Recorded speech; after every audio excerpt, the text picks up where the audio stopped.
Hi everyone, and welcome to Creative Chelsey. Today I'm excited to be sharing with you my first alternative project using the October 2022 paper pumpkin kit called Ho Ho Ho. This fun kit created 9 cards. You're going to have enough supplies to create 3 of these adorable Christmas cards. I did unbox my kit and create these cards in a live video, and you can click on the playlist in the top right corner to see that one.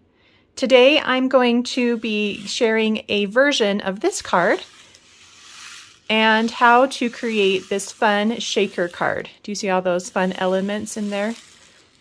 Really fun card. Don't forget to subscribe to Paper Pumpkin for next month. The November kit is going to coordinate nicely with this October kit. So you want to make sure to subscribe for that. And if you are not a subscriber, you can subscribe using the link in the description of this video below, or you can contact me if you have any questions. So to make this card, you're going to need some of the products that came in the kit.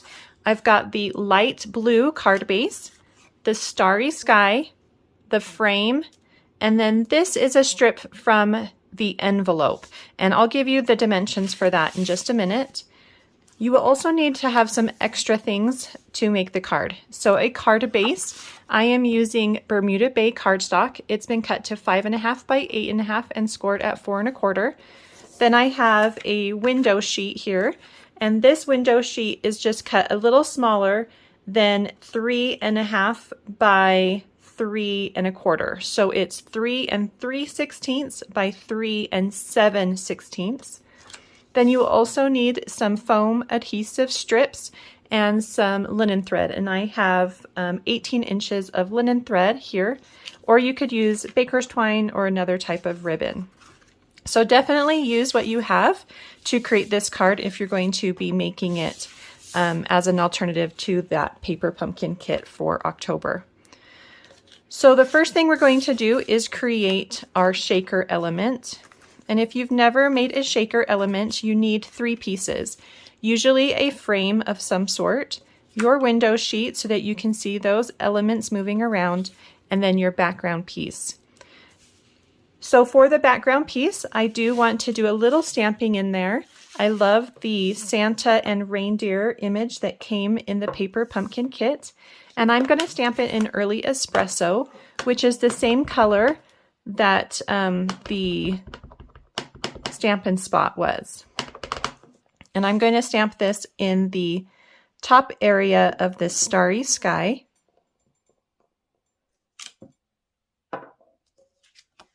Just like that. Then I wanted to add just a little more detail in the sky, and I'm stamping some of these little stars. This is also an image that came from the stamp set that was in the kit. And I'm stamping them in Bermuda Bay, which is the coordinating color that I will be using. Let's see, maybe one more up here in the sky. So something like that. Don't do too many, just a little scattering of stars. So if you remember, this piece is longer than the frame, and so I do need to trim off some of the bottom, and I'm going to trim to 3 3/8. So just a little shy of 3.5. So 3 3/8, and that's going to give you a piece that is about a 1/2 inch or so wide on the bottom. So the next step is to add adhesive to the back of your frame, and I am using the glue dots that came in the kit. And you're then going to add your window sheet to the back of the frame over those glue dots. And it should be just slightly smaller than the frame, so you don't see it from the front. Then we're going to take our adhesive foam strips, and you can use these edge pieces as well. So I'm just going to cut them into long strips, and you add it behind the frame on the back. To make a nice corner, just lift it up and cut right along the edge. And then you do want to make sure that whenever you have a seam that you press those two pieces together so that there is no gap. If there's a gap, you could lose any of those loose elements that you put on the inside of the shaker. At the end, you want to overlap them just slightly, then take your pair of paper snips right up against the edge of the top one and cut. And that's going to give you the perfect size so that they connect nicely to each other. So at this point, you want to make sure that your background piece is going to adhere to those foam strips. So just do a little temporary match to make sure you know which direction it should go. And then we're going to fill it with your shaker elements. And I'm using these Everescence elements. They're these really beautiful little balls, and they have this iridescent look to them. I'm just going to put a couple pinches inside, and they're in different sizes. There's a small and a large size to those. Then you carefully remove the top edge and then lay down the top piece. And I do it this way just so that if there's an issue and I don't lay it down quite right, I can remove it and I only have that one edge to deal with. And then you can carefully lift up. I can do it this way also because these are very heavy. I guess they're not super heavy, but they're heavier than like sequins. And I know they're going to stay in place. So that's how I can do it this way. If you're using something lighter like sequins, sometimes you have to adjust your technique to make sure they don't come out because they jump around with static. All right, so there's my shaker element for my card.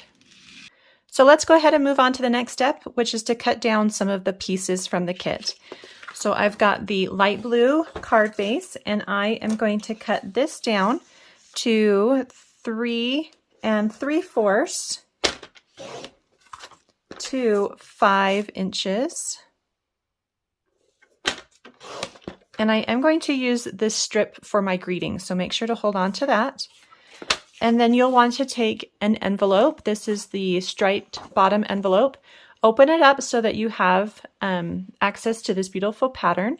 And then from the back side, you can cut a piece of that pattern so that the stripes are vertical, and you're cutting it to 7/8 inch to 3 1/4 inch. Okay, so that's the other piece that you need. Then we can start to add our pieces. So here on the back of my shaker element, I've added some tear and tape to all 4 sides. And I'm going to add this to the top of my light blue and card base piece with about 1/4 inch all the way around the top and left and right sides. So you'll get something that looks like this. Then you will take your linen thread and tie a bow near the bottom. And if it's too curly for you, you can run it through your fingers and it loosens that curl up a little bit. So you'll take the ends, match them together, pull it all the way to one side, and then tie a knot. I like to tie a knot when I'm using linen thread or baker's twine. It just kind of makes it a little easier to work with.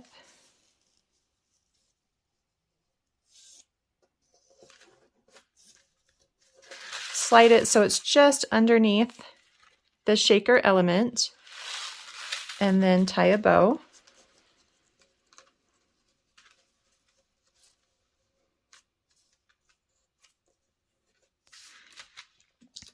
Then you're going to take that stripe piece, and I have added some of the adhesive foam strips to the back. And the reason I did it that way instead of using regular dimensionals is because I want it to be the same height as my shaker element. And so I'm using the same adhesive strips. And then make sure that linen thread is right between those two elements. So there will be a gap there. And that's one of the fun things about this design, is that there's that little gap.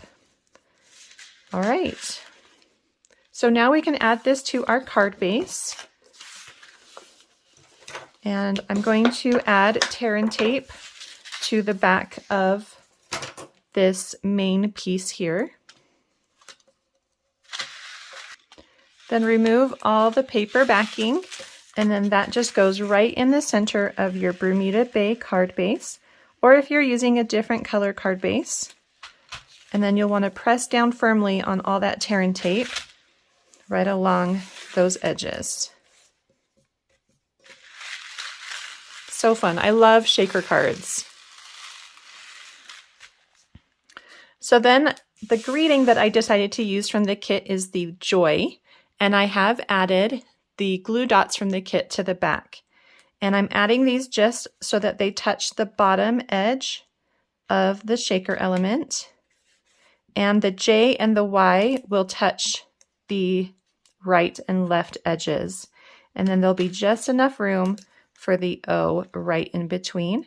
So make sure that that's evenly spaced there. Super cute. I love that nice bold greeting there. Then remember I said we're going to use this 1/2 inch piece that we cut off from the bottom. So I'm going to stamp Santa Claus is Coming to Town, and I wanted to do that in the Bermuda Bay, just to pull in that color one more time into the card.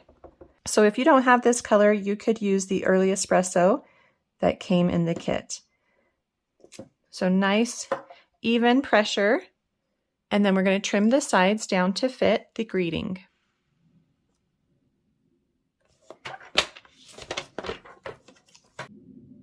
And then we'll add this to the card with some adhesive.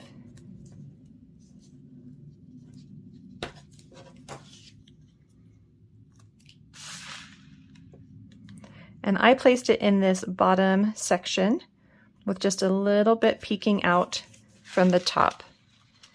And then you can have that bow come out up and over that section as well. So that's part of the reason it's on the left side, is so that you can have this bow kind of popping out over the top.